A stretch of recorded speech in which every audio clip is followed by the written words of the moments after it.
Denver Broncos quarterback Russell Wilson states he wants to be back with the team in 2024. We take a look at why that's probably not going to happen on today's brand new episode, Locked On Broncos. You are Locked On Broncos, your daily Denver Broncos podcast. Part of the Locked On Podcast Network. Your team every day.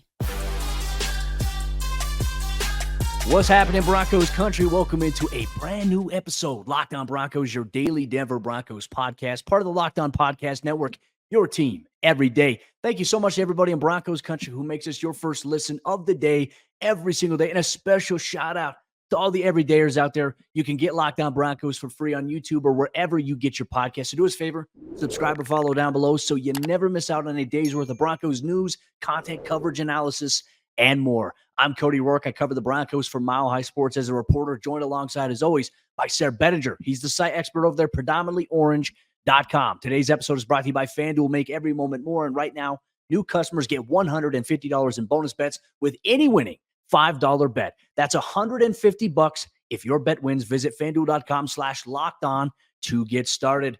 There's a lot of fireworks here around this time of the year, building up to off-season moves where the new league year comes around. Everyone knows March 13th, 2 o'clock p.m. Mountain Time. That's when the new league year begins. That's when free agency deals start to roll around. For the Broncos, the situation's a little different this year because a decision on Russell Wilson is anticipated to happen. But Sayre, we got to hear from Russell Wilson probably more in depth than we ever have before. After everything that happened last year with the Broncos, with the whole contract talks, he sat down with Brandon Marshall, the I Am Athlete podcast. I felt like overall there was a great sense throughout the entire show about people getting to know Russ a little bit more. You got to hear about him rehashing things with Pete Carroll, Richard Sherman, fatherhood, and more importantly, reflecting on what happened last year, which was, I think you and I talked about it. It was a roller coaster of events. It was. And I think a lot of people, Cody, wanting the last 2 years, this version of Russell Wilson. We want to hear some real stuff. We don't want to hear the stuff that he's been saying at the podium at every press conference after every game, talking to, saying all the cliches that you think people want to hear and maintaining that level of consistency. This was a level of authenticity from Russell Wilson in this interview that was refreshing, regardless of whether or not you liked hearing everything that he said about the Denver Broncos, which we're talking today about the subject of, does he actually want to come back to Denver? I mean, he said it multiple times in this podcast, but as I was listening, Cody, I couldn't help but wonder, or I couldn't help but notice as he's talking about the Denver Broncos, he's saying like, I wanted to be there. I want to be there. He kind of went back and almost corrected himself in a way. And I think that there's certain things that Russ knows at this point, and that he did this interview with Brandon Marshall that we have not been made aware of yet as the general public. And we know that the Broncos have done a lot of stuff behind closed doors. They hired almost the entire coaching staff without anybody knowing. Certainly they could make a move with Russell Wilson without anybody knowing, or kind of delaying that information. I'm fascinated by your perspective on this. To me, I came away from this interview feeling a little bit like Russell Wilson's kind of losing me a little bit. I've been a huge supporter on this podcast of him in all the things I've written at Predominantly Orange, certainly throughout the 2022 season, when Russ is just taking shot after shot to the chin. I think you and I came to his defense quite a bit. This was the first time, this interview, that I really feel like he may be losing me a little bit with some of the comments that he made, talking about the team almost in a past tense, kind of painting the picture that, yeah, I want to be there, but I'm not necessarily wanted there. I'm interested by your perspective on this whole thing, because that's kind of how I came away feeling after listening to Russ talk with Brandon Marshall. I feel like I came away with it from an entirely different perspective, right? And I think a lot of people, to be honest with you, like I responded on Twitter to it. I think a lot of people feel very similar to how you feel. And I think it's a very valid point there. For me, I feel a little bit different because of everything that you just mentioned before. And like Russ has taken shot after shot. Like he's kind of been the dartboard for a lot of people, bulletin board material for national networks, talking circles about who he is. Like he's undergone a lot of character things here.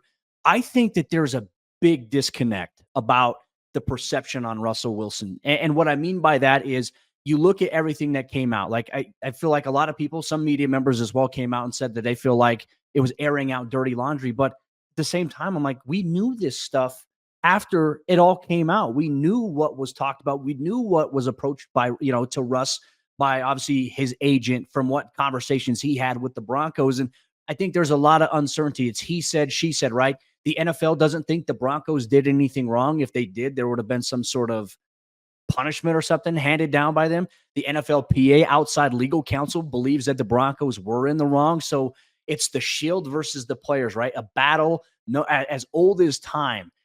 For me, I think Russ truly believes that, I think he truly wants to be in Denver. Like, I got to speak to Russ toward the end of the year, and I got the vibe he wanted to be back. Like, he's very close with Courtland Sutton, as we found out. Courtland was the only player who knew what was going on as everything was happening. It was just he and Russ that really knew things. So it gives you an interesting perspective on their relationship. But I also feel like at the same exact time, everyone's trying to make it out to be he's the bad guy or he's the bad guy, right? And I think people coming away with it think, okay, well, Russ is trying to make the Broncos look like the bad guy. Maybe, but there's also, we don't know the full truth. And there could be validity to the fact. Like, the thing that I found the most interesting about that interview was the whole process of, hey, we're going to bench you. And Russ not knowing in the buildup to the Buffalo Bills game whether or not he was going to start that game. He finds out on Monday. It's almost like, hey, Sean says, hey, you're going to start. We need to go win this game. Pretend like nothing happened. Like, to me, that's where I'm like, we see this business side do players dirty all the time. That, if true, is a great example of it. So I don't fault Russ, but I also don't fault the Broncos too. And I want to be very, very clear here. The Broncos had every right to ask Russell Wilson to push his injury guarantee back. Russ had every right to say no. Like, injury protection, like, that's so important. And I understand it's going to cost the Broncos a lot of money. But as I said to you, I think you and I were talking about this on Twitter, the Broncos shouldn't have structured his contract that way if they weren't going to like it. So I understand you don't know what's going to happen 2 years down the road. Denver didn't know what was going to happen in that situation. I just feel like I don't feel like either side is to blame here. I just think that if they're going to have differences, it's best they maybe go their separate ways. Right. And that's kind of what it feels like. Like, that was really it felt like this interview sort of pushed the divide a little further. Like, Russ kind of put himself in a position to say, like, this is what they did to me. Like, this is what happened from my, he's telling his side of the story, which is totally his, like you said, it's his right. It's his right to explain how things went down. It's his right to decline the option of, hey, let's push back the injury guarantee. Because like Brandon Marshall said in the interview, you got the Alex Smiths and the Willis McGahees of the world who probably would not push back their injury guarantee if they had the same opportunity as Russell Wilson. And I think that Russ made a great point about it setting a bad precedent for other players of doing that for other teams, and I think it is a great point. It really is, on his perspective. And the thing that I really struggle with in this, Cody, is that the narrative that's being put out there right now is like what you said. The Broncos had every right to ask him to do that, but they seemingly don't have the right to bench him for financial reasons when they're also not happy with the play, right? Because that's the real sticking point here, is that the Broncos were not overly happy with 2022 through the bye week of the 2023 season. The Broncos, two different coaching staffs, they've seen all this stuff.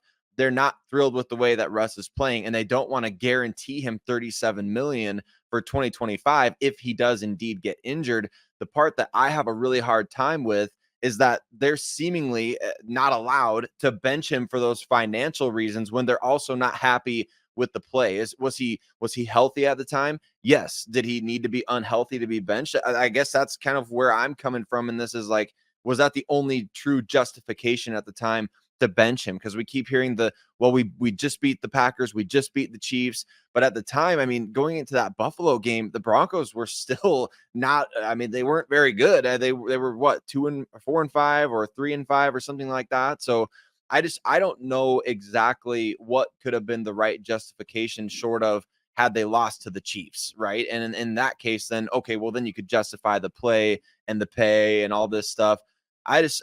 To me, Cody, it really, $87 million.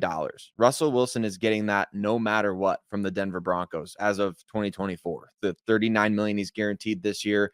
That's a lot of money. And so I'm not saying that it's his money. He do what he want. I just don't know where to ultimately, like you said, who's the villain? Who's the bad guy? I don't know how to feel necessarily after hearing him speak. Yeah, I feel like nobody's really the bad guy. Like, each side, it's business, right? Each side has to do what's best for them.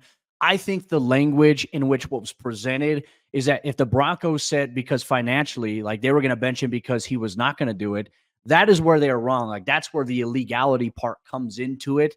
You could talk about performance, though. I will say it's hard to argue. Like, obviously, like he struggled with certain things, but his touchdown to interception ratio, like when people look at that, when agents look at that and they present those conversations, it's hard to make that justification there, even if like the flow of the offense wasn't consistently great. And there's other factors that contribute there. But Broncos country, how do you feel about what Russ did in his sit down interview, what he talked about with Brandon Marshall in I Am Athlete? Do you believe that there is one side to blame, or do you feel like it's just one of those situations? Let us know here. Locked On Broncos. The NFL, though, last Friday came out and they announced that this salary cap is going to increase. And boy, is it increasing significantly. What might that do for the Broncos from a financial flexibility standpoint? We'll break it all down here on today's brand new episode, Locked On Broncos. This show is sponsored by BetterHelp. And look, folks, a lot of us spend our lives wishing that we had more time. The question is, time for what? Time to spend time with our family, loved ones, going out and experiencing the joys of life. Or if time was unlimited, got to ask ourselves the question, how would you use it? The best way to squeeze that special thing into your schedule is to know what's important to you and to make it a priority. Therapy can help you find what matters to you so you can do more of it. For me, I think spending time with my friends, my family, my loved ones has become a huge priority for me over the years. I used to really prioritize career. At the end of the day, that started to really tear away at me because I started sacrificing a lot of those things. I ended up doing therapy because I had a lot of stress and anxiety, and I utilized BetterHelp. It helped me really kind of figure out where I'm at in terms of planning, how to overcome things like stress and anxiety. Some of the tools I didn't previously had, I got with BetterHelp, and it's easy to connect with a therapist and figure out what works best for you. And if you're thinking of starting therapy, give BetterHelp a try. It's entirely online. It's designed to be convenient, flexible, and best of all, suited to your schedule and your needs. Just fill out a brief questionnaire to get matched with a licensed therapist, and you can switch therapists at any time for no additional cost. If you don't vibe well with them, that's always an important fit. You got to make sure the fit is right when you do therapy. Learn to make time for what makes you happy with BetterHelp. Visit BetterHelp.com/lockedon today to get 10% off your first month. That's BetterHelp, HELP.com/lockedon. The NFL increased the salary cap by $30 million in 2024. And not only is that a huge help for every team, it might specifically be a off-season changer for the Denver Broncos as we talk about Russell Wilson, potential cap casualties, spreading this money out to new incoming free agents. We're going to break all that down on this episode today, Locked On Broncos, and want to say thank you and give a shout out to every single one of you that makes Locked On Broncos your first listen of the day, every single day, wherever and however you listen to your podcast, free and available there, as well as on YouTube, where you can watch the show and engage in the comment section. We appreciate every single one of you for tuning in right here on the Locked On Podcast Network, your team every day. Cody, $30 million in the salary cap, the increase, unexpected. I think that by just about everybody. We follow Spot Track and Over the Cap all throughout the course of the year. I believe their projections were around $242 million for the salary cap. It went all the way up to $255.4 million this offseason, which is, of course, it's big for every team, specifically for a team like the Broncos that was previously $25 million over. It's big news for the offseason and impacts every really position group on this roster. Well, I think the conversation too, and look, I feel like there's a misconception here, and I'm glad we get a chance to maybe talk about this. Even though that Denver was $25 million over the cap previously, they still had a lot of wiggle room to create financial flexibility. I feel like a lot of people thought it was like an impossible task. Like Denver's facing such a huge deficit. I always go back to the New Orleans Saints. Remember, it was a few years ago, weren't they like $75-80 million over the cap, and they somehow were able to get to like $30 to $45 million. Under the cap when they needed to become cap compliant. Like it's possible by either making releases, you have to do some roster restructuring, you have to even do contract extensions. It can do those things for you here. So this is, I think, uncharted territory for Broncos country, and I think for even us talking about it, because Denver hasn't been over the cap in quite some time. They've really had a lot of assets in free agency. I think for the course of the last 7 to 8 seasons, they've been able to restructure deals. They've been able to have some good cap rollover that gives them flexibility to make moves. We've seen them be big players in the last 5 to 6 years in the first wave of NFL free agency. So for me, it's like, all right, now you look at them, they're around maybe $10 million over the cap. My goodness, they could become cap compliant with just one roster restructure, one release potentially here. And we don't know what that's going to look like. And we'll have you covered with an episode of the show the moment something happens. There are roster moves here by Denver, but this gives them flexibility to do some things, maybe do a little bit more than we previously anticipated for them this offseason, whether that's, restructuring or extending guys that they already have on the roster, or maybe even retaining some of their in-house free agents, or more importantly, maybe they can make a splash or two in free agency on March 13th. And it gives them a lot of leverage too, Cody, when it comes to like guys that we've talked about in the past, like Cortland Sutton, Garrett Bowles, players that could be maybe on the cusp of, do the Broncos have to trade them for salary cap relief? Things like that. Now the conversation is way different. Like you mentioned, could be a restructure of Mike McGlinchey's deal that ultimately gets the Broncos to cap compliance, and they're able to be flexible and have that leverage back to say, well, we'll just keep Garrett Bowles. We may not go out and sign somebody in the first wave, but we'll just keep Bowles on the team. And if you don't want to trade what we want for him, we'll just keep him, And so I think it gives you that kind of leverage and flexibility, which is so, so huge. But you're right. I mean, if they do make a series of moves here, they could be in line to make a big splash in free agency. We talked about Danielle Hunter before potentially being one of those guys. We've joked about Chris Jones, and I think that those types of things, like, they may be ultimately on the table if the Broncos want to go that direction. I think there's the thing here, Cody, is that so many people fail to realize, and I think we need to help explain this, that the Broncos don't want to just lay down this season. They don't want to just say, hey, this is a lost year. We're going to get rid of players. We're going to reload assets in the draft. We're going to kind of look at this year as just a sunk cost, so to speak. And we're going to say, hey, come what may this season, we're going to rebuild, we're going to reload, we're going to get young players opportunities. I don't view that being the case this offseason. And I think that a lot of fans are saying that's what we want to see. That's what the team should do given their current state. And I'm like, what's the current state? They just won 8 games, a 3-game improvement from the year before. They did it with barely a top 20 offense, a historically bad defense for the first 6 games. I don't know. I just don't feel like the team is going to say, all right, we're reloading this year.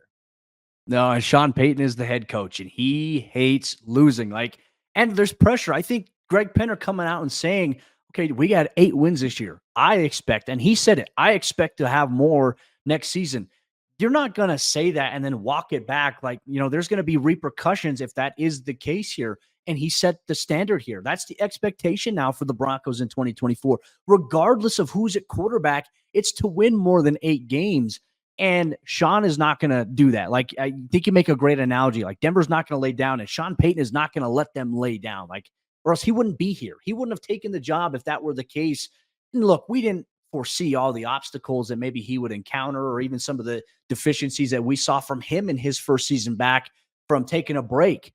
Can he be better, though, as a head coach? I think that's certainly possible here. I think he's got a lot of understanding on what he needs to do better, what the team can do better, and how they can put something in place from a structure standpoint that makes everybody elevate a little bit, right? And look, there's no guarantees. That's the thing. You can make all these changes, but there's never a guarantee.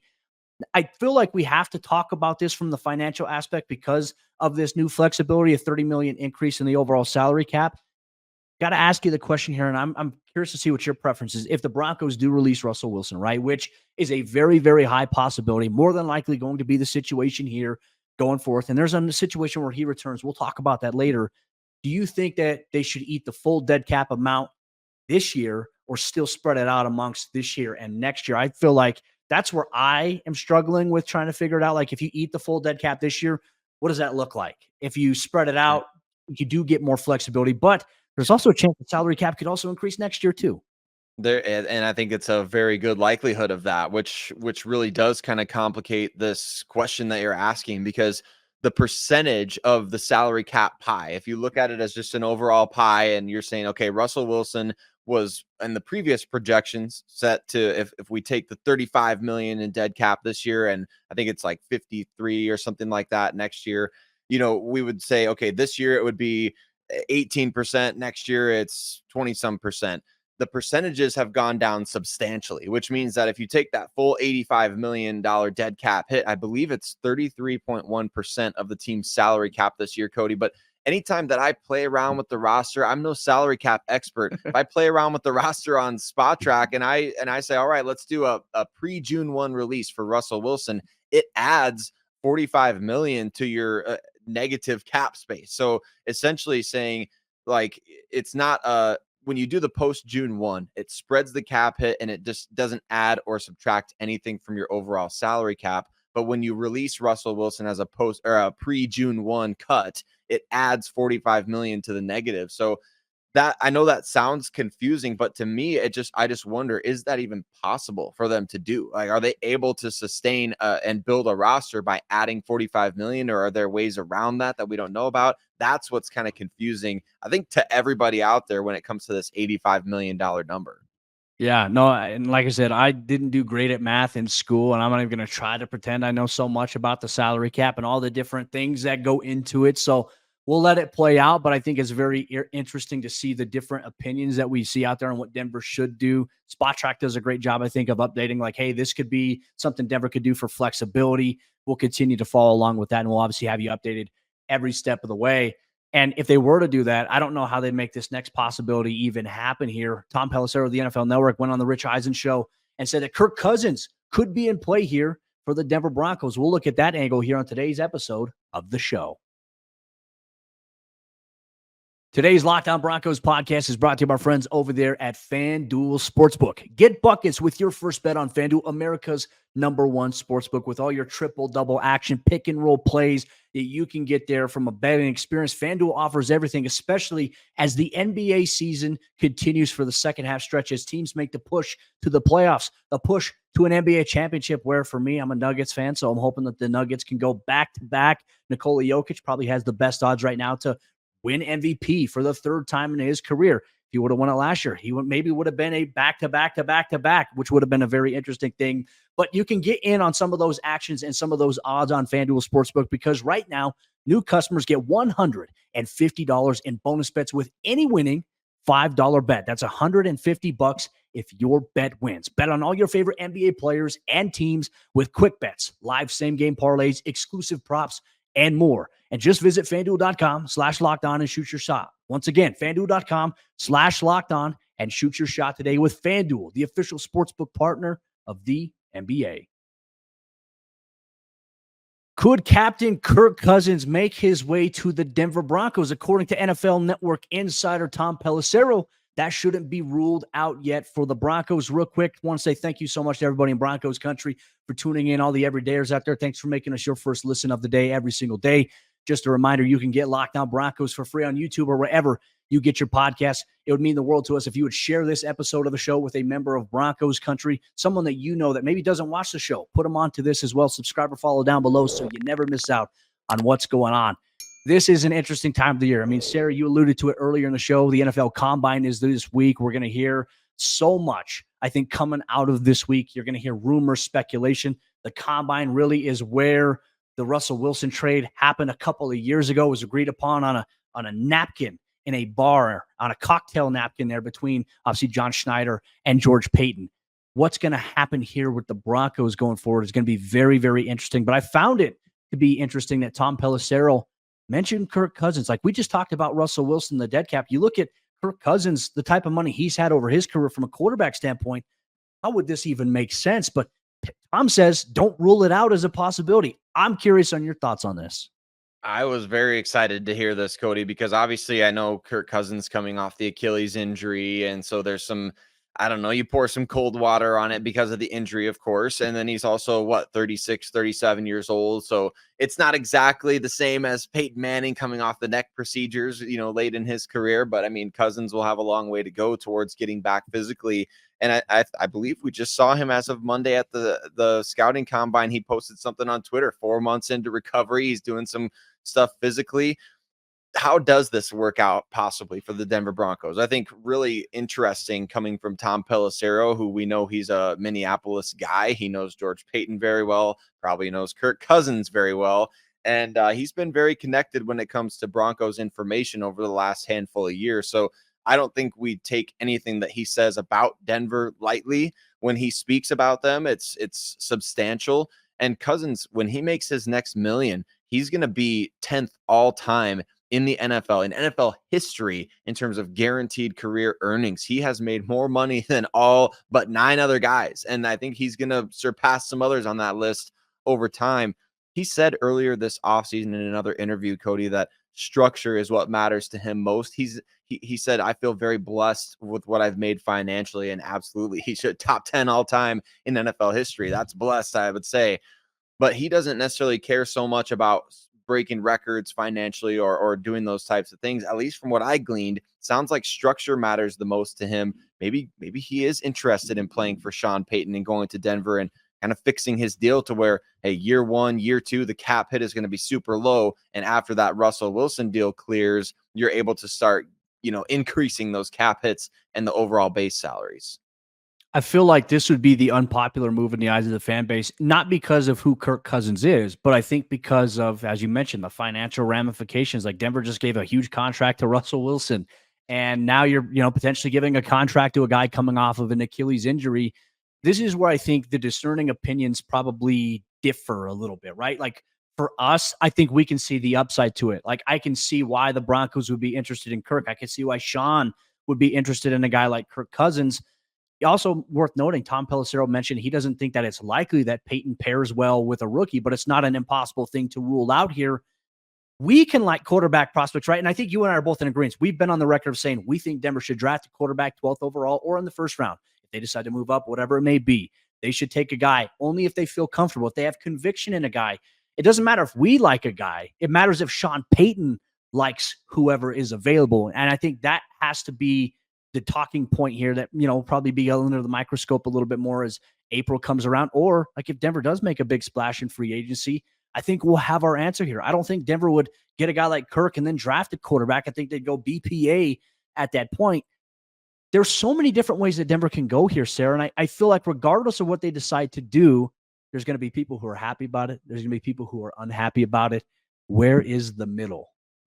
I don't know if there is there a middle. Is there a thing that everybody can get on board with in Broncos country? I don't know. Maybe. I guess we'll find out. But yeah, you're right. If Kirk Cousins does come in, that would say to me that Sean Payton, not only did he learn the jersey numbers of these potential first round quarterbacks, but that he didn't love any of them. He didn't love what he saw from any of them.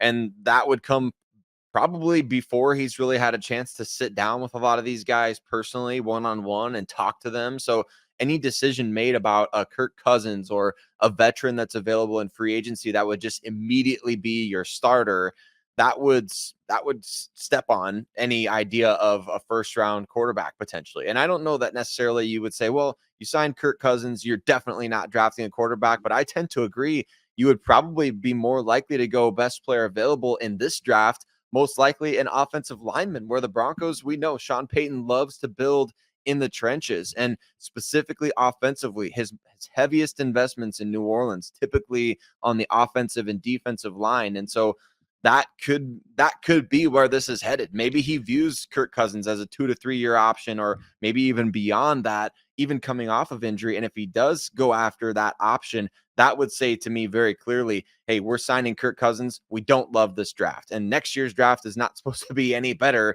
In fact, it's supposed to be a lot worse. So you're saying we don't necessarily buy these rookie quarterbacks right now. And that would be a tough pill to swallow for a lot of people in Broncos country. Well, and I think as well, Sean's got 4 years left on his contract, right? Nothing's guaranteed beyond that. Nothing's guaranteed to even like last the entire 4 years. Sean is going to be very calculated with what he decides to do, whether we like it or not. This is his kind of legacy at stake in a sense. So I understand where things are riding on from that standpoint. But man, I tell you what, it's going to be a wild ride here for Broncos country. And look, if you're an everyday listener of the show, on tomorrow's episode of Lockdown Broncos, we'll share press conference footage and clips and audio from what Sean Payton and George Paton said at the NFL Scouting Combine when they met with the media, what they're looking at, and maybe probably even addressing some of the internal roster moves that could be pending. You'll get all that and much more on tomorrow's brand new episode, Lockdown Broncos. Broncos country, we'll see you then.